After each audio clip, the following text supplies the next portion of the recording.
Hey girls, welcome to our final poetry terms video, Poetry Terms 4.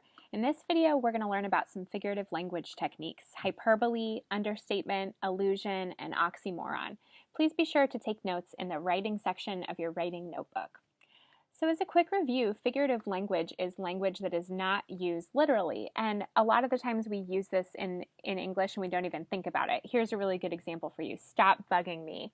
You're not actually saying that your friend is an insect like this cute cockroach here, but you are conveying that that person is being like a bug to you. So again, it's making a comparison, but it's without using like or as, or it's using language in an innovative and non-literal way.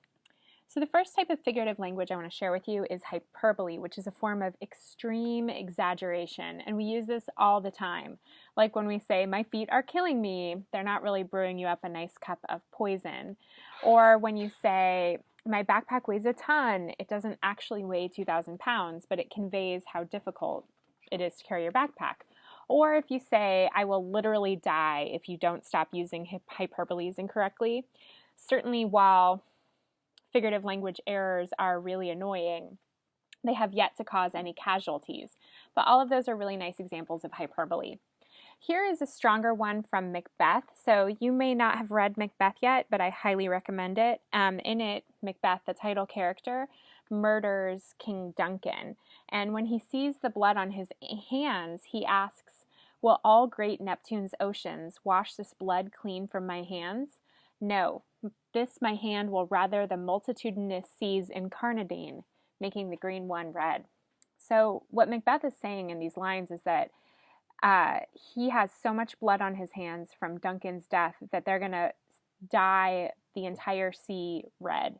And that really exaggerates and emphasizes the guilt that he feels, and also emphasizes that Duncan's blood is the blood of all of Denmark.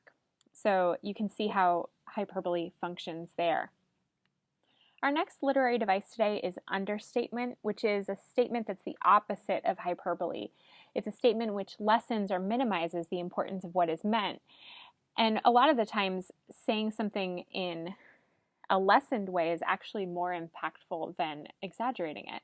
So again, we use these all the time. Here's a humorous one that kind of pokes fun at me. I'm sure your dog loves his vegan diet. Obviously, dogs should not be vegan. Or World War II, bit of a dust up, right? How many millions of people died? So there's a nice understatement for you. Here's another example of understatement from Macbeth. So as we know, Macbeth kills a bunch of people.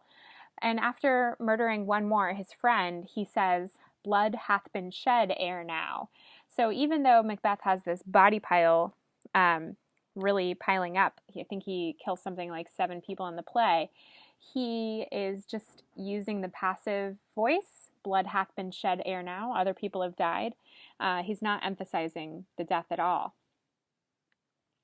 Allusion is a reference in one literary work to a character or theme found in another work. A lot of the times we'll see allusions additionally to historical events, to real people, or to the Bible. So here's a biblical allusion for you, a little reference to Noah's Ark. That one's an image.